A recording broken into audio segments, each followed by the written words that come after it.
All right, let's go ahead and finish up with the front side, which is really the head and eyes.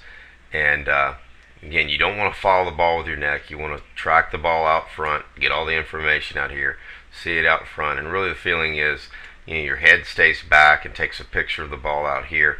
You never try to follow the ball with your neck, okay? So the head stays really quiet. And Cade's head is really quiet there. He has eyes out front. He doesn't overly turn the neck trying to follow the ball back. I actually have kids that do try to follow the ball with their neck. They actually turn their head when the ball's about halfway. The neck is simply too slow to follow the ball. All right, so in back leg, we really need to drive better there. More lateral drive and get rid of the intent to spin the leg. With the front, we got to quit spinning the front foot open, quit stepping out, okay?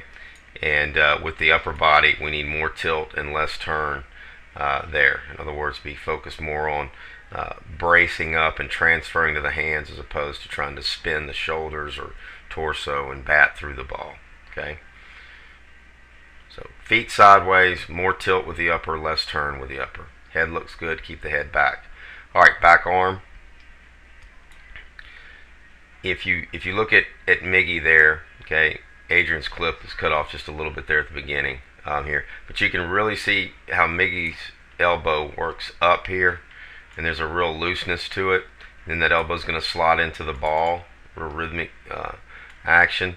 And you don't really get that rhythmic action. His back arm, back elbow specifically, is pretty dead. Cade's is. Cade's back elbow doesn't really do much to kind of start things. Okay,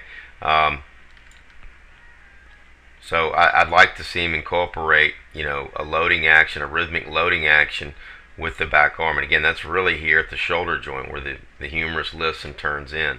So you want to keep the elbow really loose. And again, my cue there is you can move the elbow but not the hands, because when the elbow slots, you still want those hands here, bat on top of the hands, palm out towards the pitcher. Now when Cade slots, he's in a pretty darn good position. Elbow may be a little too wide here. You can compare that to Adrian's here. Elbow may be a little too wide, and the bat is not quite as steep as his, so his bat's going to be a little bit heavier. But Cade, for someone who kind of starts with a bat a little bit overly flat and kind of wrapped, once the elbow slots, he's in a pretty darn good position here to launch from. That's really, pretty good, and that's, one, combined with the fact he's aggressive and he's a good athlete, this position here is certainly allowing him to be successful. He keeps the barrel above the hands for a long period of time. You can see how the barrel's above the hands there, and so this path with the back arm, and really I guess specifically where his hands are when the elbow slots. Everybody's going to slot the elbow, and so you want to look at, well, what's the position of the elbow and what's the position of the hand, and he's really in pretty good shape here, for a 10-year-old kid in that position. Okay, so he's got a light position from which to launch the bat and to throw the barrel from. Okay, so I would certainly, though, at some point try to incorporate a rhythmic loading action, really, and it's happening at the shoulder joint where the elbow works up loosely and then slots down to the ball. Okay, as that arm throws out, you want to see that arm get close to finishing at contact. He's a little trapped back here. In other words, this arm here is not as close to finishing. It's still very flexed. You can see how his arm is close to finishing. His arm is close to finishing. It should have some bend in it, but it should be closer than that. And this is very common in kids that are trying to turn through the ball. The whole body's kind of turning as a unit, whereas this is much closer to a high-level throwing action with that back arm. And you can see how his Adrian's arm really contact, and then it's going to finish by extending and turning over, or extending and pronating right after contact. And you can see how Cade is more, if you look here, you can see how he's not really close to finishing, and he's kind of still, pulling the arms around instead of, snapping the hands, cracking the whip, getting all the energy out to the hands there. Okay, you can see Miggy too finishes right after contact. That hand pronates and the back arm extends. We get extension and pronation just like we do when we throw.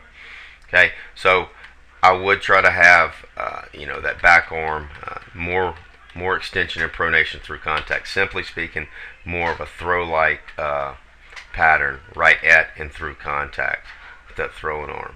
Okay. More hands, less arms is another cue there. More hands, less arms through contact. Okay, Cade. Again, in my setup, I would again have my right hand a little lower, the bat a little more stacked, and loosen up that back arm, in preparation for the load. With the back leg, make sure that it's loading on every pitch before release. It unloads on every pitch whether you swing or not, and you're not trying to spin that foot. Okay, just drive laterally, and it'll turn over naturally on its own. You don't have to force it so hard, and you do need to press or get a little bit more out of that back leg.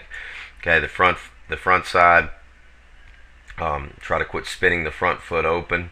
Okay, you're stepping out and spinning open there. Again, we don't want spinny feet. We don't want to start by spinning the front one and then spin the back one, so quit spinning the feet. Okay, the front knee looks pretty good there. If this foot was more square, you'd be in good shape. Front knee stays behind the front foot. Okay, with the torso, we want to see less turn. Quit, and if you'll use your leg more, you won't have to turn the upper as much. Okay, we want to see less turn, more tilt out of the torso, the upper body. With the back arm, I'd like to see a little bit more, kind of out of the glove, loose loading action with the back arm, back elbow, where our slot position is pretty darn good. And but then as we get through the ball, we want that right arm to finish more. We want to throw through the ball more with that right arm. We don't feel like our right arm's trapped back here. We want that arm extending and pronating through contact. Okay, keep at it, bud. You got a good aggressive move at the ball. Good athlete. Just keep working.